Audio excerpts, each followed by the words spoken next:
五間房，本來只係話我哋會遲到。五間房，竟知一句說話越講越離譜。曼谷塞車塞到成條氣都慢，我喺車度瞓到個人仲未返，忽然醒一醒記起今晚要向岸，見去到無謂我話快啲打去講聲先啦。家姐喺我隔離仲算清醒，我個腦仲喺另一個情景，連 Google 咗個號碼當自己醒，再遞俾家姐打過去補一句我哋會遲啲到，應該冇問題。我以為自己做緊補救，點知其實啱啱開咗個缺口，一通電話一個號碼足夠令成晚現實全部走漏。五間房，本嚟只係話我哋會遲到。五間房，點知打咗去 hotel 留咗五間房，家姐一路講我哋會遲啲到，對面一路聽個語氣越嚟越慌，由通知變成流放，成件事即刻升級到離晒譜。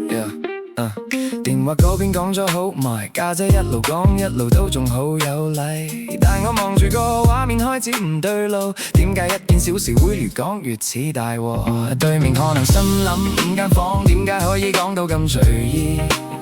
家姐仲覆又仲覆，話我哋真係只係會遲啲，越補越亂越講越驚，但冇人知道沿途只係我半瞓半醒。我以為自己做緊補救，點知其實啱啱開咗個缺口，一通電話一個號碼足夠令成晚現實全部走漏。五間房，本來只係話我哋會遲到。五間房，點知打咗去 hotel 留咗五間房，家姐一路講我哋會遲啲到，對面一路聽個語氣越嚟越慌，由通知變成流放，成件事即刻升級到離晒譜。到最後真相揭盅，先知原來我俾錯咗電話，嗰個根本唔係 SPA， 喺 hotel 嗰邊接起咗，今次鬧劇第一下。我仲好鬆咗 clear 未，以為自己只係做咗一件小事，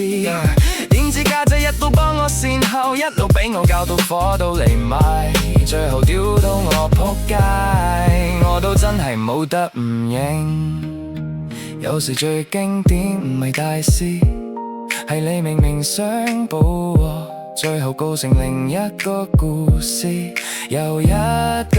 遲到變成五間房，呢啲情節唔使裝，本身已經夠晒荒唐。